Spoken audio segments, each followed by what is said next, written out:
Okay, welcome to the beginning of year 4. And what we decided to do this time is we're going to go through a review of everything that happened during the last 3 years. And we'll do that in 1 hour, hopefully. Okay, now, by way of introduction, there is no person sitting here today who does not have some sort of a barrier, some sort of a mountain that they've got to climb.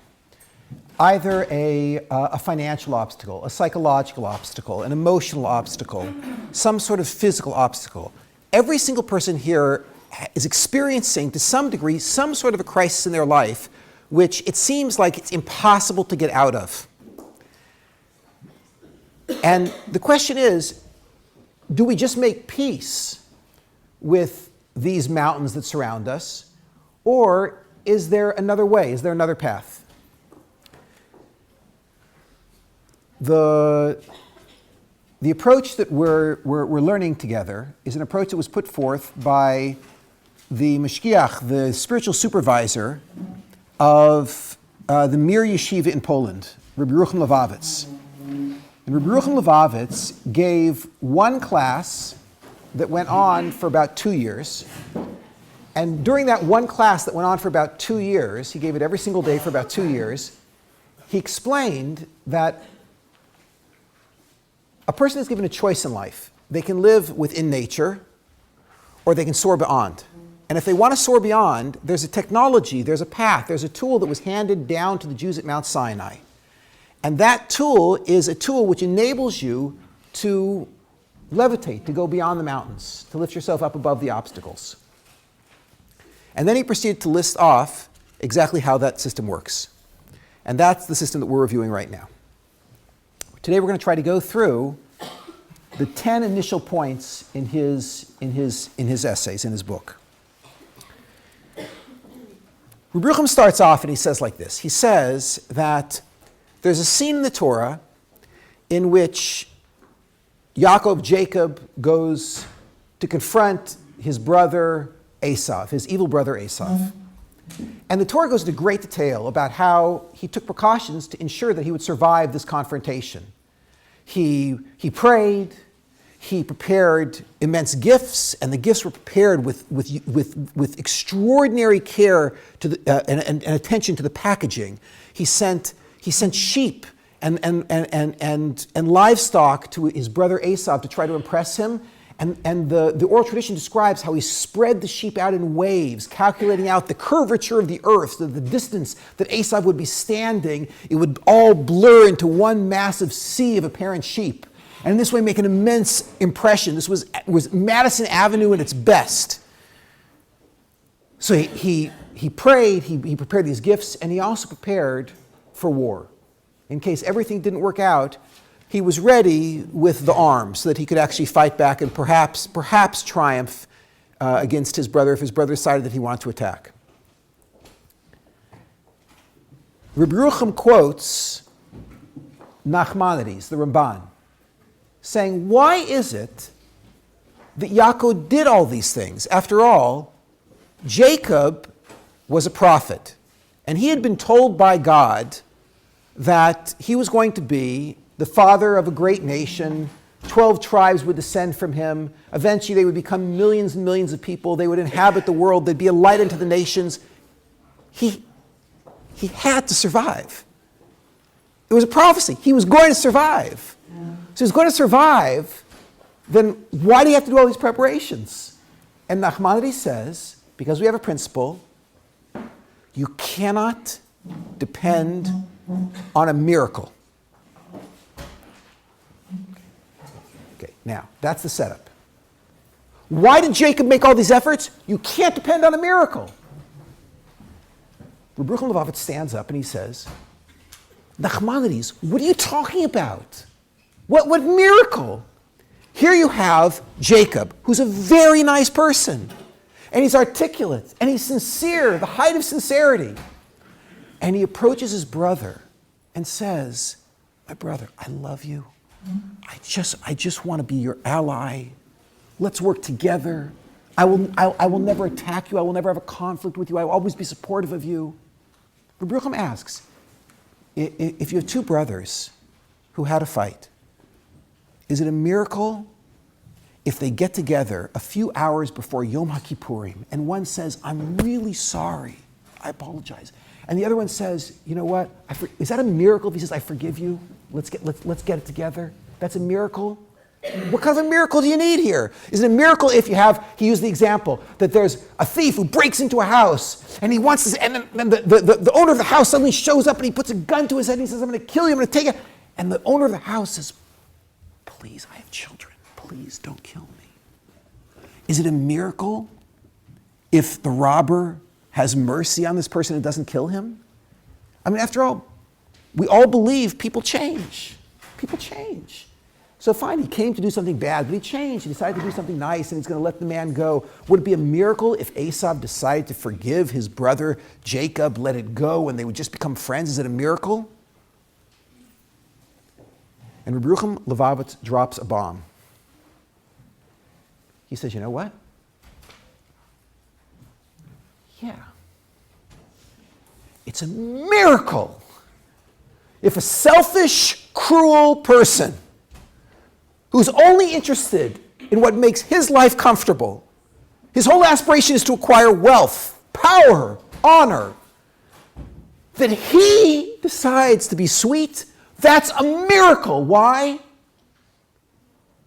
People cannot change. You are who you are. You will never be different.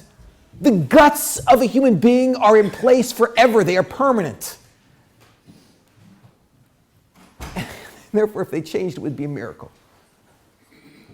Yerucham Levavitz starts off his book saying, you want to change? Impossible. It will never happen. You are who you are, who you are. For you to change, it would require a miracle. And then Yerucham Levavitz says, thank God we believe in miracles. And he says, you want a miracle? I'll show you exactly how to do it. He goes on, he makes one last point in this regard. He says, there are big miracles and there are small miracles. So what are we going to learn how to do? We're going to learn how to perform a big miracle or a small miracle, and what's the difference? So he says, Jacob couldn't depend on a miracle and therefore had to make all these efforts, because it would be a miracle if Jacob's brother Esau became sweet. For a person to change, that's an immense miracle, and Jacob wasn't willing to depend on that. However, Yerucham Levavitz points out that we have stories about Yaakov, Jacob, when he was traveling in Israel, and he would get to the Jordan River, and he would go to cross the Jordan River, his socks would never get wet. He would walk into the Jordan, and he counted on the fact that every time he crossed the Jordan, it would split like the Red Sea. And he never worried to take off his socks. He never had to worry his shoes were going to get a little damp. Jacob depended and counted on and was 100% certain of constant little miracles like the Red Sea splitting.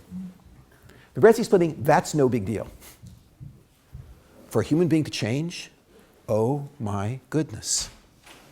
Why?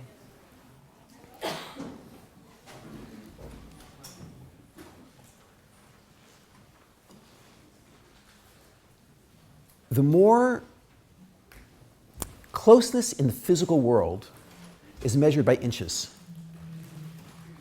Closeness in the spiritual world is measured by similarity. The more similar two things are, the more spiritually close they are.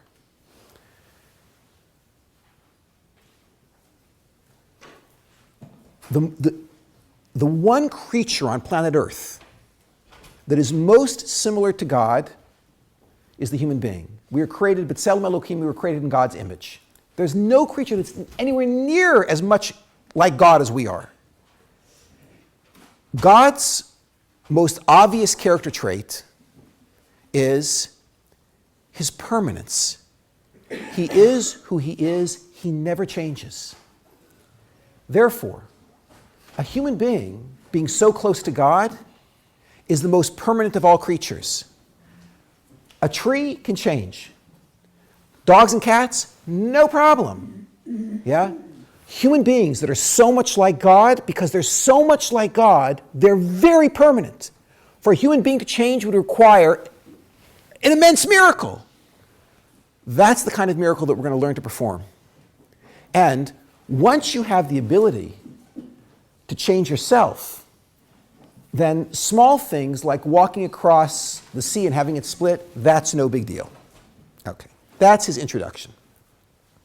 Point number 1 on your sheet. Is it possible for a person to change? Within nature. You'd have to rise to the level of the supernatural. That's what we're going to learn how to do. Point number 2.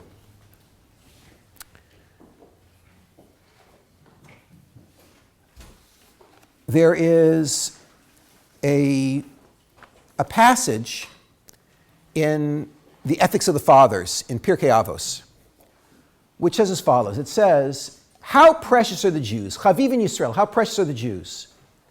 For they were given a precious instrument, the Kli Chemda, a precious instrument with which the world was created. Okay, now, what is this precious instrument that we were given? We were given the Torah. The scroll in that ark is what God used to create the universe.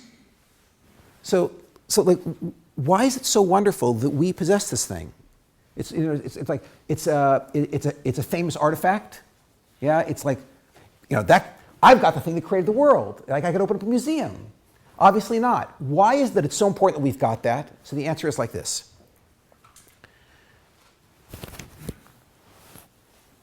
When God created the world, he took out a device called Torah. He flipped it on. Okay, now, this thing called Torah is a nature creator. So God took it and he went and he created heaven and earth. Okay, now, this is a heaven and earth creator.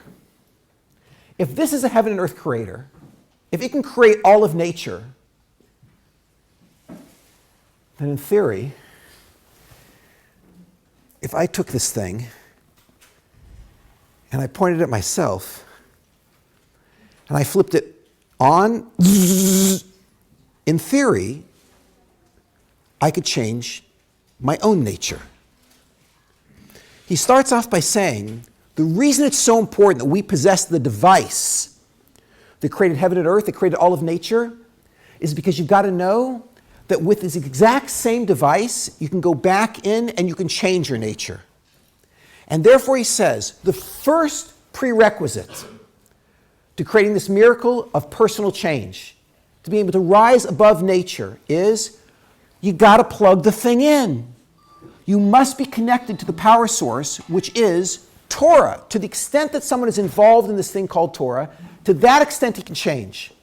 By the way, that's what God had in mind. When God dropped Torah onto the planet 3,300 years ago, he wasn't trying to create religious people, right? That wasn't the goal, right? We want people who are going to be members of the Jewish religion. That wasn't the intention. The intention was he created a whole natural world. He drops all of mankind into the world of nature, and he says, your job is to rise to the surface. Your job is to lift yourself out of the realm of the natural and move into the realm of the supernatural. You were not created to be natural. You have this sense. Every person here, if I told you at the beginning of this year when I said, you can't change, there's a small voice inside of you that says, I can. If I tell you, you're limited, there's a voice inside of you that says, I'm not limited. Now, of course, in the university they teach you, there's only two factors. There's nature and there's nurture. There's genes and environment. Your genes are in place, they're not going to go away. Yeah? You are dumped into this environment, and once you're in that environment, then that's who you're going to be. So the university tells you you are locked in. But there's a still small voice that says it's not true. And that's because God pre-programmed you to know that you can get out. And the purpose of giving the Torah was to enable you to rise above the realm of the natural. When a baby pops out of the womb, he says, feed me, keep me warm, cuddle with me, right? Take care of me in the middle of the night, and if you do not do all this, I will blast your ears out. The nature of a child is he comes into the world selfish, essentially insensitive, cruel. He's on a trajectory. And if the child never gets off that trajectory, if he doesn't veer, then what you end up with 50 years later is a 50-year-old baby. Selfish, take care of me, do all this, and if not, I will blast your ears out. This is a human being in natural form. That is a human being within nature. But we don't have to remain in that state. That's not the goal. The goal is to become a hero, a person who is infused with altruism, a giver, a lover, someone whose life ethic is, I'm here to make your dreams come true. That's what a human being is supposed to look like. But we don't come into the world looking like that. And the whole goal is to rise above our nature and get to the realm of the supernatural. Very often, people say, you have to forgive that trait. It's natural. Anger is natural. You don't do what I want you dead. That's natural. Or if not dead, at least I don't have to talk to you again. Or even if I'm going to talk to you, but I'm not going to talk to you sincerely. And if I talk to you sincerely, I won't talk to you about that issue. Right? This is all natural behavior. It's natural to eat too much, to drink too much, to drive too fast. It's natural to touch things that don't belong to you. All of this is natural behavior. That's not the goal. People say, this particular behavior, it must be okay because it's a natural behavior. We've demonstrated with laboratory rats. So it must be okay. And comes the Torah and says, no, the fact that it's natural only means it's your starting point. You're not a natural creature. You're a pre-supernatural creature. And the Torah comes to lift you up and help you get up to who you really are. That's number 2. The Torah creates and recreates nature. Okay. So step 1, we've got to be learning. We have to be involved in some sort of Torah study. That's the electricity. That's how you plug it in. You're learning Torah. You're ready to start playing. Step number 1 of the game is on your sheet, item number 3. Item number 3 is sacrifice. How does this work? Yeah. When Jacob went out to battle, he prepared himself for 3 things. He got gifts ready to try to bribe his brother. He prayed. But he assembled an army. Now, when he assembled that army, he intended to go out and fight. When he intended to go out and fight, he was planning on being involved in something which in Hebrew is called milchama. They usually translate that as war. But milchama has a very specific intention. Wars during biblical times, in fact, wars until very recently in history, were not like any of the wars that we fight today. Today, when we go to war for something, we're going to war for something, not principle. We want the oil, or we want the military base, or we want the land.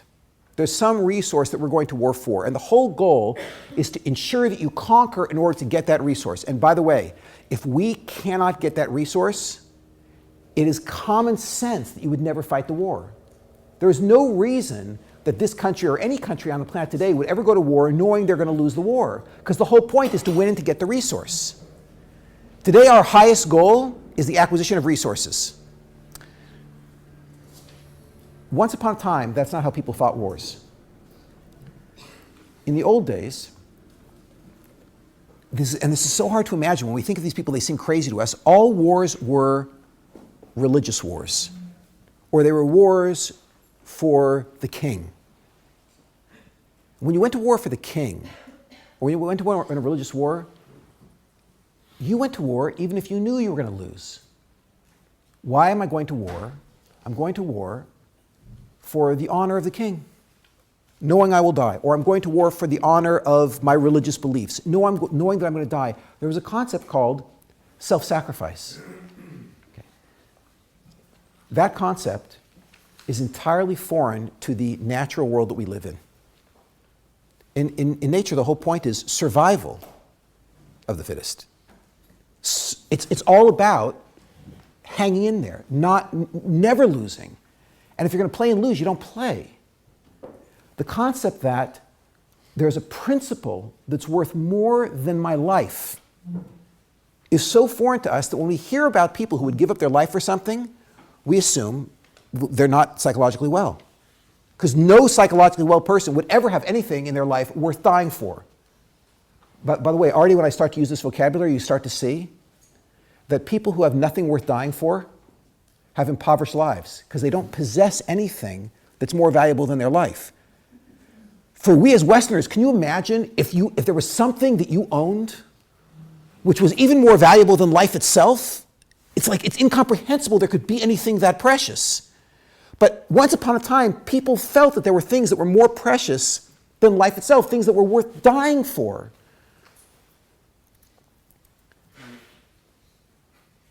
Rabbi explains that if you want to live in the realm of the supernatural, you have to start acting not naturally. You must leave natural sorts of behaviors. The natural behavior is that you protect yourself and your comfort and your wealth. You protect this sweet lifestyle at any cost. And comes Rabbi Yochanan and says that if you want to move into the realm of the supernatural, you have to overcome that urge. You have to be willing to sacrifice. He says that there's a scene in the Torah where Abraham has a nephew, Lot, who gets kidnapped. Abraham hears that his nephew was kidnapped, and out of appreciation, out of appreciation, he pulls out a sword and he runs off to war against 5 kings. Now, kings usually don't stand around fighting alone. That's 5 separate armies in order to spring his nephew Lot loose, in order to get him out. Okay. What are the odds that Abraham is going to survive a war against 5 separate armies? It's suicide. Why did he do it? Rabbi explains, he had a value that was higher, appreciation. I owe him. And because I owe him, then even if it costs me my life, I'm going to try to save him. So Rabbi says, what kind of religion is this? I mean, you and I know how Judaism feels about this. Judaism says there's only 3 cardinal sins. There are only 3 things you got to die for. You have to die rather than kill somebody else. If someone puts a gun to your head and says, kill him or I'll kill you, so you all know the Jewish law says you should say, listen, I prefer that you not kill me, but there are certain experiences that are so degrading, it's better not to wake up on the other side of them, and one of them is killing another person. Therefore, I'm not going to kill him. So you can do whatever you're going to do, but I'm not going to kill this person. Or rape. There are certain experiences it's better not to live through. And therefore, if someone puts a gun to my head and says, do this terrible thing to this person, I say, listen, I prefer that you don't kill me, but I'm not going to do that to her. We know there's 3 cardinal sins, that and idol worship. It's also, we don't experience idol worship in the West today, so you can't imagine how degraded idol worship is. If you travel to certain parts of Central Africa today, you can actually see it. It's so degraded. Certain things are not worth waking up on the other side of. And therefore, a person puts a gun to your head and says, worship this idol or I'll kill you. You say, listen, I wish you wouldn't kill me, but I'm not going to worship an idol, right? Illicit sexual relations, killing other people, idol worship. We know 3 cardinal sins, you die rather than do those. Whoever said that out of appreciation you give up your life explains Rabbi Yochanan Levavitz. There has to be an element of self-sacrifice in the fulfillment of every commandment. Whenever you are trying to fulfill God's command, there's got to be some degree of sacrifice. Otherwise, it will not have that magical effect of lifting you up out of the realm of the natural. You're still living a natural life if you're not willing to sacrifice. What is sacrifice for us? Sacrifice might be that you slept 5,000 miles across the Atlantic to come all the way from London to here to Los Angeles to hear me speak today. Thank you very much, JLE, for coming. Yes. Yeah. Self-sacrifice, yeah. Seriously, you get up early in the morning and you run off to hear your Torah class. That's self-sacrifice. You have to pay for parking. Cost you $2. That's sacrifice. Yeah? You had to sit in an uncomfortable chair. The room was too crowded. It was hot. That's called self-sacrifice. It doesn't have to be you give up your life, but in every fulfillment of God's will, there has to be some element of sacrifice, or it's not plugged in, it's not magical, it won't lift you out of that realm. If everything is sweet and comfortable and there's no sacrifice whatsoever, then there's no magic.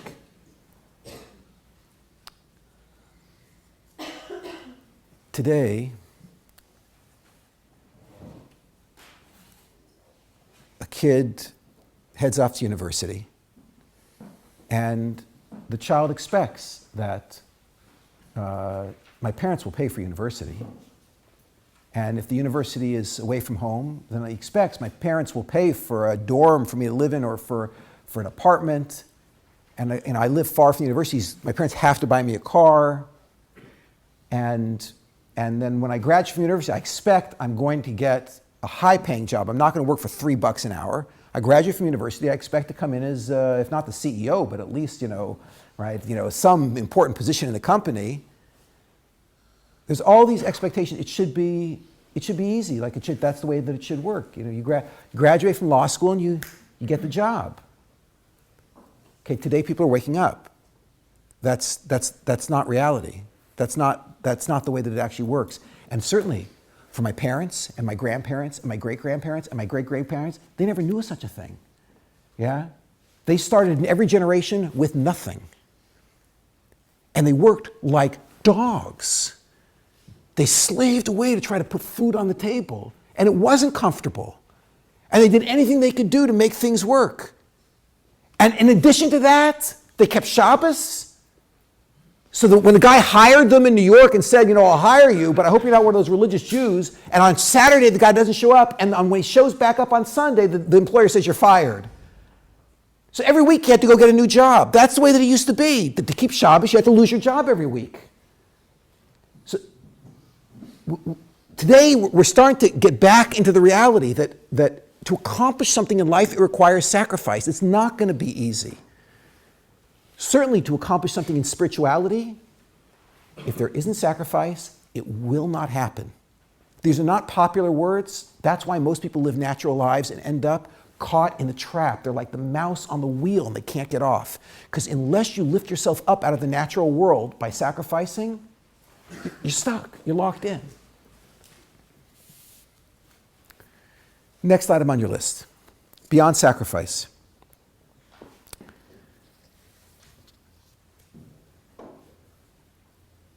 There's a spectacular and confusing medrash, a story that's brought down in the Jewish oral tradition that describes the Jews fleeing Egypt when they escaped from Egypt. There were 10 plagues. In the midst of these 10 plagues, Pharaoh ejects the Jews, get out of here. In one day, 3 million people flee the country. They go running through the desert. As fast as they can, they get away from Egypt. They're running. Boom! They hit the Dead Sea. That means the Red Sea. They get to the Red Sea. That's it. Massive hurricane. They can't cross. They turn around to try to take a land route. Lions, tigers, and bears. They can't go this way, there's a hurricane. They can't go that way, it's lions, tigers, and bears. The only place they can head is back to... Oh my God.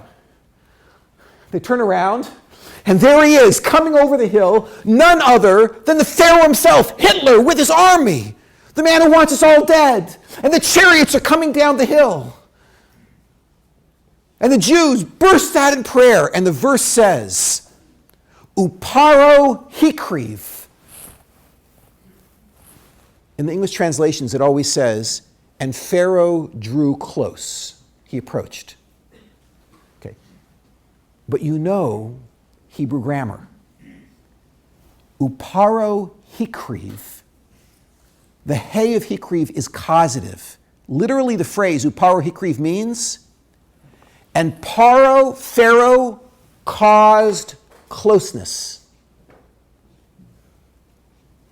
What's the verse talking about?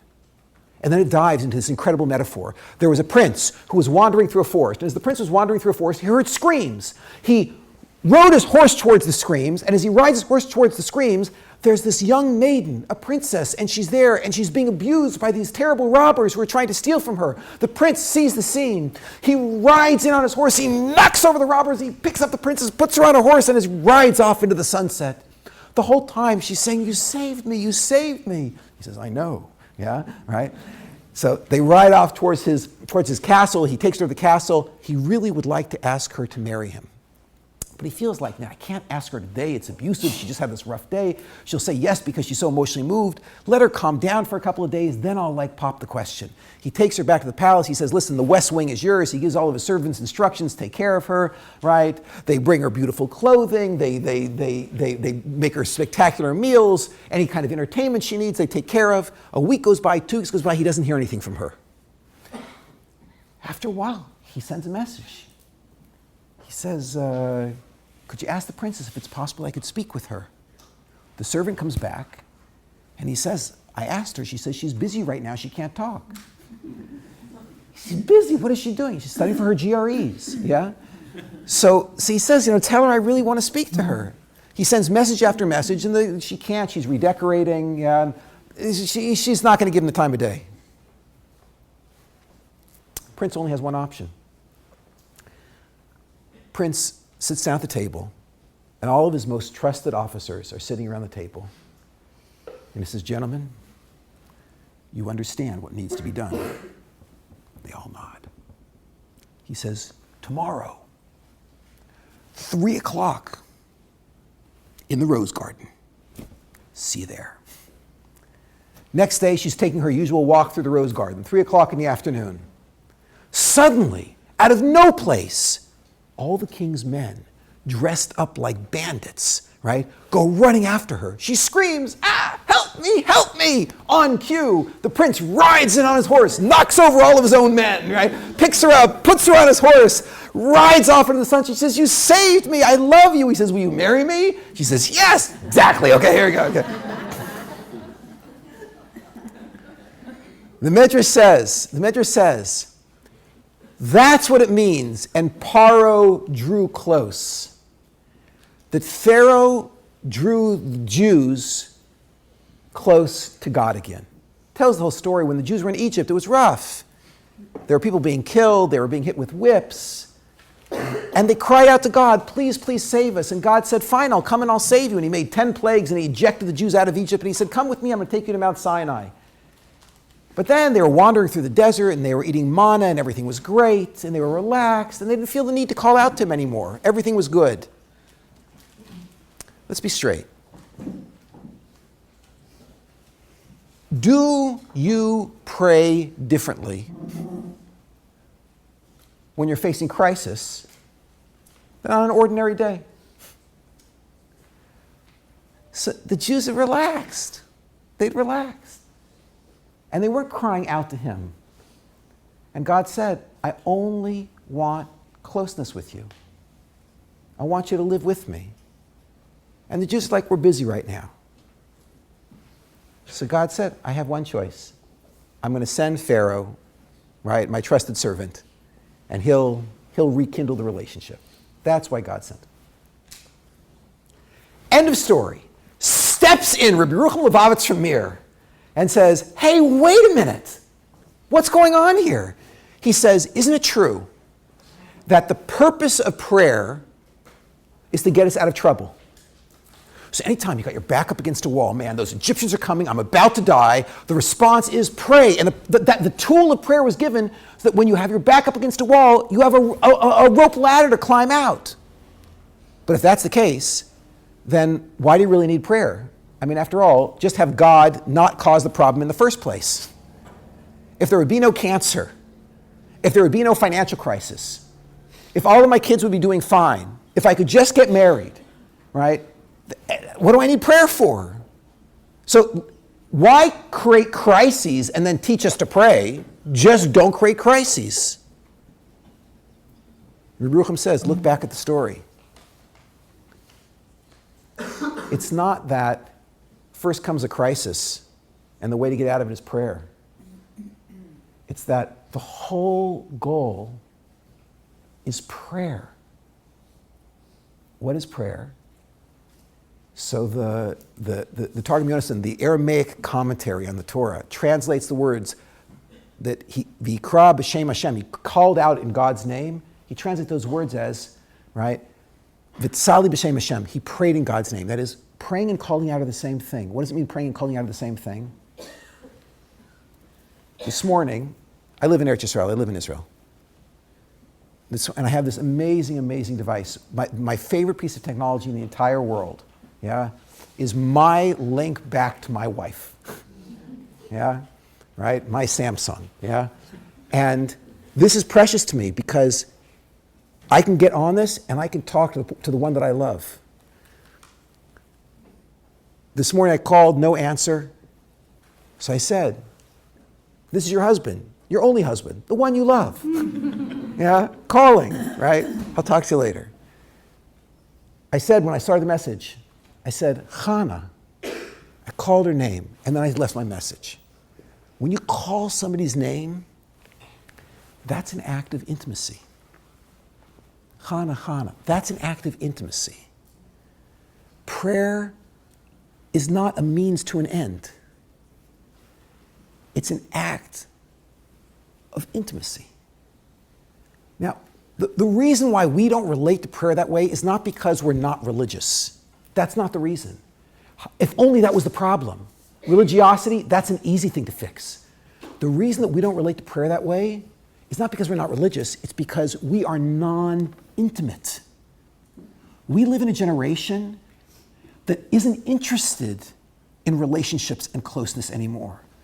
You see, relationships and efficiency are mutually exclusive. You cannot have both. If you want to have closeness, you've got to have time well wasted. And we are so busy being productive. We pride ourselves. I've been up since 3 this morning. I went to sleep at 1:30. I worked all day. Coffee, IV, yeah? That's what makes me a man, is the fact that I'm so efficient. My children, yeah, I saw them 6 years ago, yeah. I'm a man to the extent that I don't have a relationship with my wife because I'm so busy. And a woman is so proud because she maintains her independence. You start to see the sickness of the society? That independence is the goal. More than that, I have a friend who's a psychologist. He's a fantastic psychologist. We have schmoozes every now and then. I was telling her that, I'm so in love with my wife that I can comfortably say I couldn't live without her. She says, that's a psychological disorder today. It's called codependence.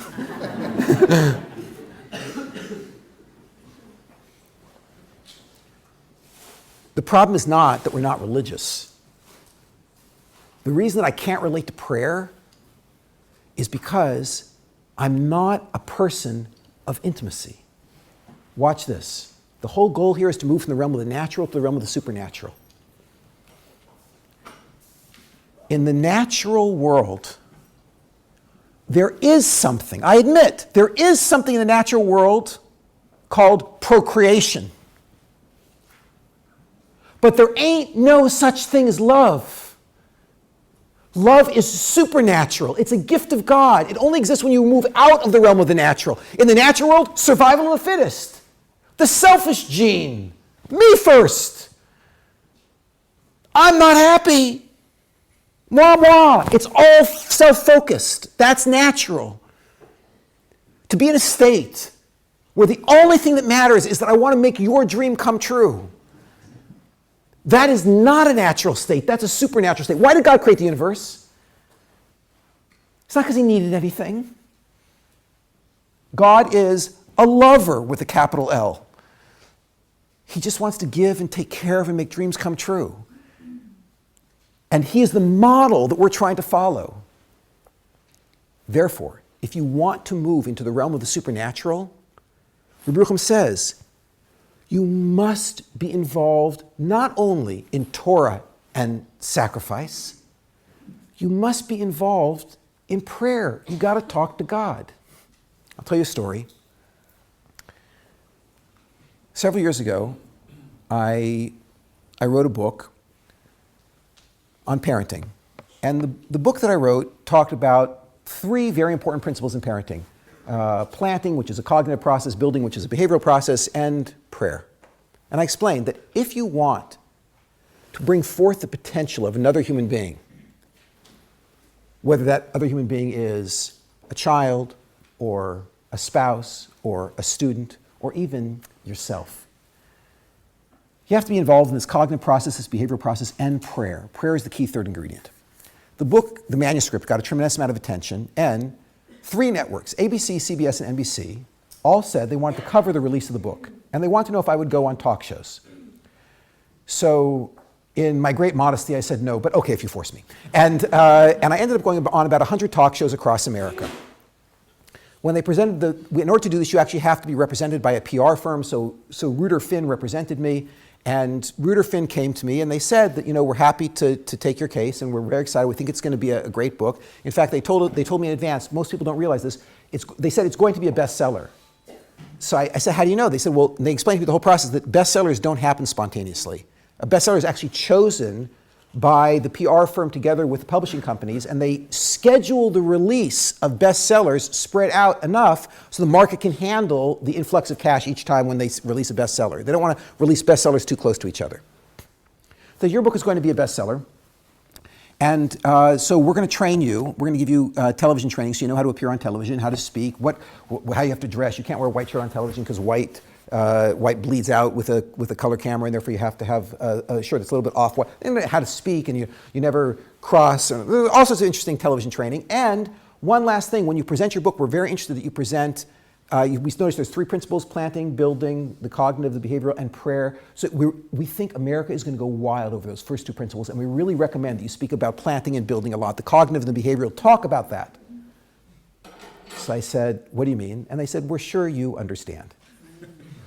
So I said, listen, I can't betray the tradition. The tradition was always that there's 3 things that are required. This was a Jewish belief, that if you want to bring forth human potential, you plant, you build, and you pray. So the representative from Reuter Finn, she told me, she said, we're sure that you'll make a different decision. And you have to know that if you mention the word prayer on national television, we will drop your book. So we're sure that you will make the right decision. Fine. My book was scheduled for release in August. But because of another bestseller, they ended up delaying it, and 16,000 copies of this book sat in a New York warehouse for an extra month while we waited for a September release. And it was making me crazy because it was such a good book and I wanted it to get out and really help people. And the representative from Reuter Finn said, I'm sorry, just relax, you'll have to wait. Fine, so my first appearance was going to be on the CBS morning show, and I packed up my valise and I'm ready to go, and I flew to New York, ready to present the book. The only thing was, I presented the book in late September 2001, and just a few days before I arrived, there was this terrible accident in New York, and 2 buildings fell down. And when I arrived in New York, there were banners hanging from the buildings that said, "Pray to God." I went on this show on CBS, and the interviewer started asking me, I see you have a principle called planting, what is that? And I explained the cognitive process. I see you have another principle called building, could you explain that? And I explained the behavioral process. She said, I see that you have a 3rd principle, do you want to speak about that? And the representative from Reuter Finn was standing behind a glass window next to my best friend, right, going, yeah?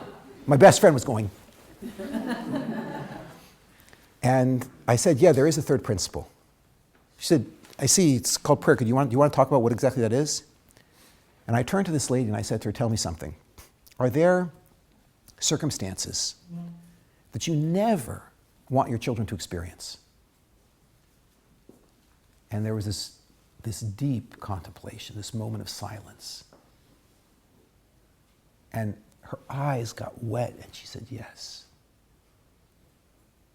There are circumstances I never want my children to experience. And I said to her, tell me something. Are there people that you never want your children to meet? And she said with tears in her eyes, yes, there are people I never want my children to meet. And I said to her, tell me something. Be honest. How much control do you have over whether your children experience those circumstances or meet those people? And she said, none.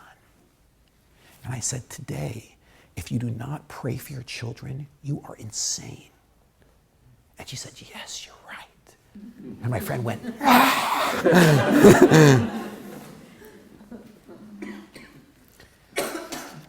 The second principle here is the principle you have Torah, you have sacrifice, you have prayer. Today, if you do not speak to someone bigger than yourself, if you don't turn to an almighty God today, you are insane. And more than that, you're locked into a world where there is no intimacy, there is no closeness. The next principle that Rabbi introduced, and this is a fascinating principle, is that there are really two separate expressions of the divine will. One expression, which we're all familiar with, is at Mount Sinai, 3,300 years ago, God delivered to the Jewish nation that book, the Torah. And the Torah is passed down from generation to generation, teacher to student, father to son, mother to daughter, throughout the generations. And until today, the Jews are walking through history, carrying this tradition from Mount Sinai. That is one revelation of God's will. But there's another. At every single moment, a human being is capable of tapping into ongoing prophecy.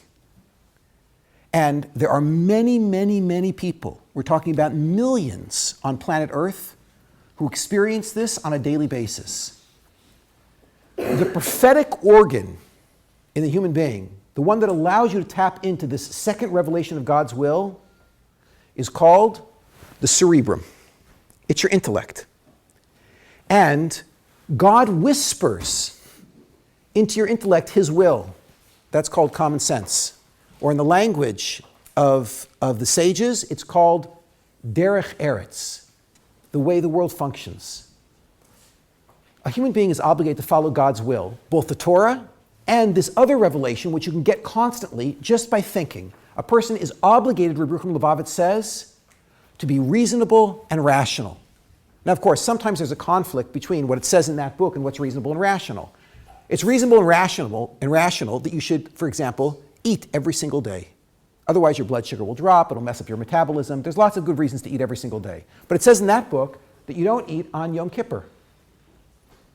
So whenever there's a conflict between the supernatural revelation and the natural revelation, the supernatural revelation always wins. But unless there's a conflict, you are required by Jewish law to listen to derech eretz, to listen to the intellect, the common sense.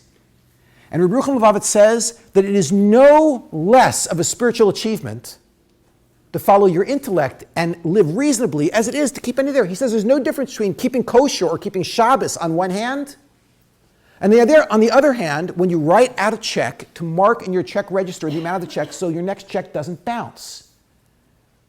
To not eat a high-salt, high-fat diet.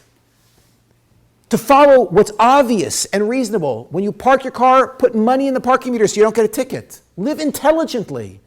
You're going to drive a car, put on a seatbelt. To live logically, he says, is a religious obligation, and more than a religious obligation. He says, it's part of the ladder that you climb to get out of the world of the natural. And he explains like this. These two revelations are not side by side. They're not parallel. Rather, you have to flip it like shaking your Android. And what happens is, you end up with, at the bottom level, there is the world of derech eretz, the world of logic, the world of living a reasonable life. On top of that, you have supernatural laws. Supernatural laws like keep kosher, keep Shabbos, and cover your elbows. And he says, you cannot ascend into the world of the supernatural until you have mastered the world of the natural. Derech eretz kadma l'Torah, the world of the logical always precedes and comes before the world of the supernatural. When Rabbi Yaakov Kamenetsky, one of the greatest sages of the previous generation, used to give his rabbinical ordination, he would bring in one of these Talmud scholars who wanted ordination. They feared Rabbi Yaakov Kamenetsky's smicha. It was extremely difficult. He would always lead off with a question that would knock all the guys out. He would say, tell me something. How do you get from here to First and Broadway? And if the kid couldn't answer that question, He says you expect people to trust you with their spiritual lives, and you don't even know how to navigate your way around the neighborhood? If you haven't mastered the world of the natural, you can't ever ascend into the world of the supernatural. Rabbi Lubavitch says, the intellect is like a Rebbe. It's like a teacher, an older brother that was given to you to guide you in life.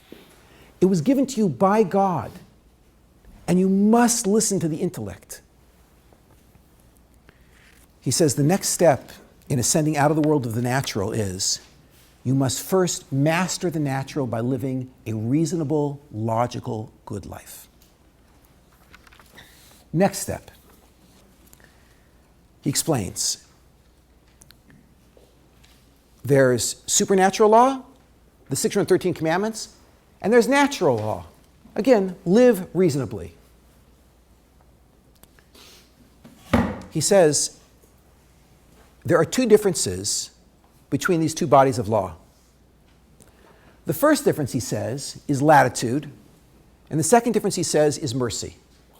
In either system, if you violate the law, there are consequences. But the consequences are very different. How? If a person eats one small microscopic piece of pig, he has violated supernatural law. That's problematic. If I go for a short 30-meter drive up the street without a seatbelt on, it's possible I have not yet violated natural law. It could be that what I've done is not so dangerous that I've actually done something completely irrational. Now, of course, if I get on an LA freeway and I drive for 30 minutes on an LA freeway without a seatbelt, I'm insane. Yeah, that's a violation of natural law. It turns out that by supernatural law, if I light just one candle only 15 minutes after the sun sets, I've already violated the Sabbath. But I can eat a little bit of salty food, and I haven't necessarily violated the laws of nature. There's more latitude when it comes to natural law than when it comes to supernatural law. So in a way, natural law is much more easygoing than supernatural law. But on the other hand, when I violate a supernatural law, I eat a piece of pig. That generates consequences. Someone eats a piece of pig, their life is not going to be as sweet and smooth as it would have been had they not eaten that piece of pig, but the result will not hit immediately. If I eat a piece of pig, the result of that may not hit for 50 years. It could be that 50 years later I experience some circumstance as a result of having eaten that piece of pig. In that way, supernatural law is pretty easygoing. It gives you a lot of time to fix up a mistake that you've made. Not true about natural law. You know the second that you violate natural law. The moment that you violate natural law, instantly the consequence comes. And therefore, it's a little bit scary to violate natural law because there is no time to fix things up. You violate natural law, you know it immediately. Moving down our list. The next step, he says, is you have to strike the appropriate balance between trust in God and making your own natural efforts. What is that balance? It's very interesting. Most people think the balance is that if you have a lot of trust in God, then you actually don't have to make much of a natural effort because after all, God will come through for you. That's sort of like a religious personality. Religious people think that way. Rabbi Lubavitch shows from many, many sources it's not true. He says, what is trust in God? And he quotes a famous book, the Chovos HaLevavos, The Duties of the Heart. He says, trust in God means that you do every single possible effort that you can make in order to make this thing happen. You have a dream, you sweat over it. 24/7 you're working for that thing. You give it everything that you've got. Well, where's the trust in God? When your dream comes true, after all those efforts, you admit, I really had nothing to do with it. In the end, it was really just a miracle that God dropped into my lap. I have a number of students who are financially very, very successful. and they've made millions. And the one common thread that I find among all of my students who are millionaires is all of them are the first to confess that, I just got lucky. It just fell into my lap because I was making all these efforts over here and then it just popped up from over there. Anyone who's had wild success in any area of their life knows they didn't do it. Talk to people who write books. If the book's a bestseller, they'll tell you it was the strangest thing. I was typing and it was me typing, but it was not my words going down onto the page. Talk to someone who has an amazing medical career, and they'll tell you it was this discovery, just like out of the blue. In the petri dish it started to rot, and there was like this stuff there, and I put it in bacteria, and it killed the bacteria. It's amazing. Trust in God means that after you've put in all of your own natural efforts, you know that it's not you that did it. And he says, trusting in God in this way, knowing that it's not you, that's part of moving into the realm of the world of miracles. As long as you think that you're running the show, you can't experience miracles. There's a certain humility that's required. Moving towards the bottom. The last two elements in making miracles that we've covered in this last 3 years.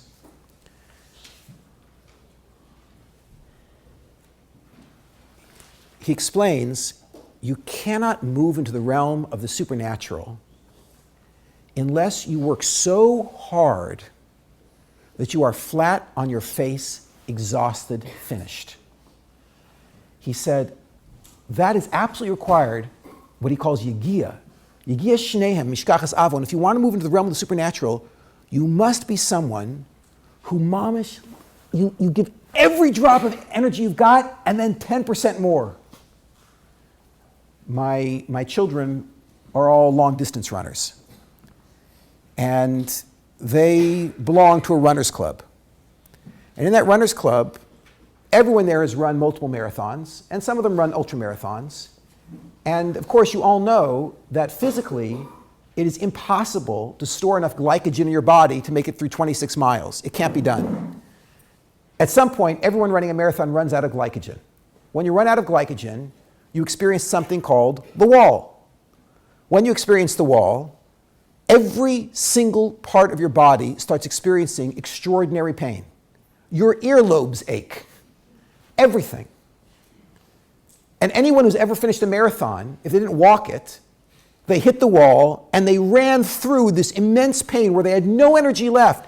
And everything in their body was saying, don't lift your leg. And they put another step and another step. And there's something very interesting.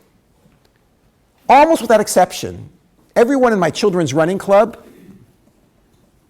is wildly successful in life. They've all experienced amazing miracles. Success has been dropped into their laps. Now, why is that? Coincidentally, they happen to have acquired a trait of, I give it everything that I've got and I give it 10% more. And when everything hurts and I feel I can't take one more step, I take another 100.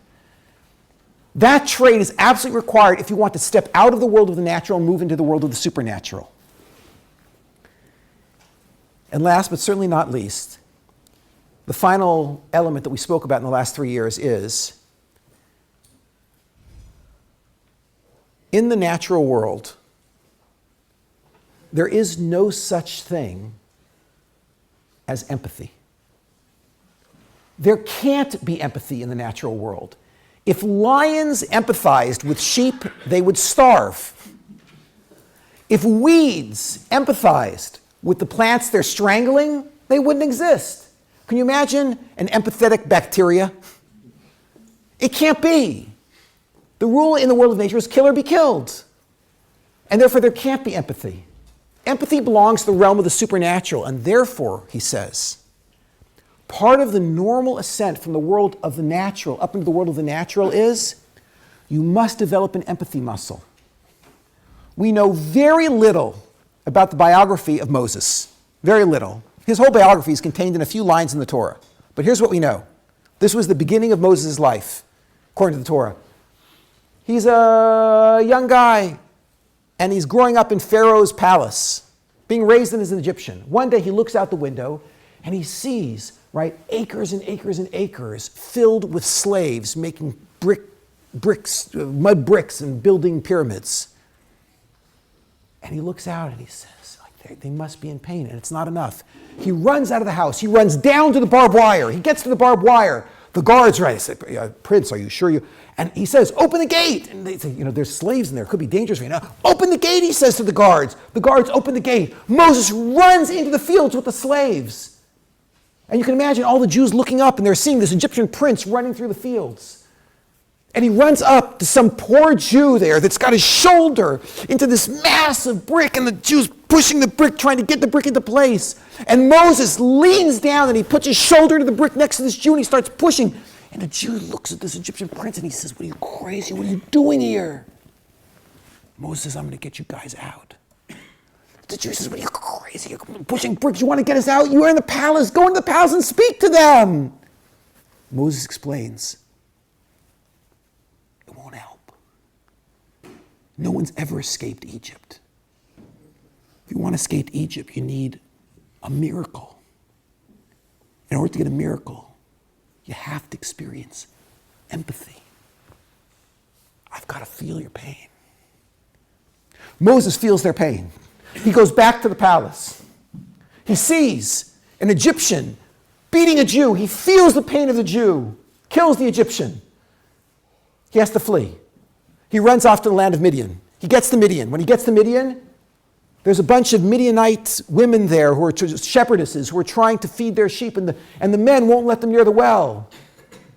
Moses feels the pain of these Midianite shepherdesses, and he goes in there and he argues and he gets them their water. He ends up going to work as a shepherd. So what happened? He empathized with the entire Jewish nation initially. Then he empathized with one Jew. Then he empathized with a group of non-Jews. Finally, he goes to work as a shepherd in Midian.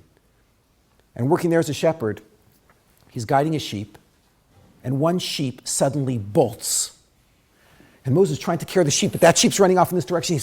He runs off after this one lost sheep. The sheep runs and runs and runs and runs to a body of water and starts drinking thirstily from the body of water. Moses says, I understand. He ran because he was thirsty. If he's thirsty and he was walking, he must be tired too. And Moses empathizes with a sheep. If he's tired, I can't make him walk back to the flock. Moses picks up this lamb to carry this lamb back to the flock. Feeling the pain of the lamb, he turns around, and there is the burning bush, and the redemption of the Jews begins. If you want miracles, you must move from the world of the cruel into the world of the empathetic, where you actually can feel the other's pain. What we just learned is, it's impossible to get a miracle. Certainly personal change is impossible unless something supernatural takes place. In order for something supernatural to take place, you've got to plug into the supernatural, the Torah. That's the 110 volts. And more than that, you not only have to plug into the Torah, but you must be involved in some sort of sacrifice. Life can't be cushy. You have to be willing to let go a little bit of that which is comfortable. You must be involved in prayer. You have to make sure you also keep the laws of Derech Eretz. You must live an intelligent life as well, not just what we would call a religious life, but an intelligent life. You have to make sure that you strike the proper balance. You make immense efforts to make things happen, and then you admit very humbly, it wasn't me, it was God. There has to be struggle to the point of exhaustion.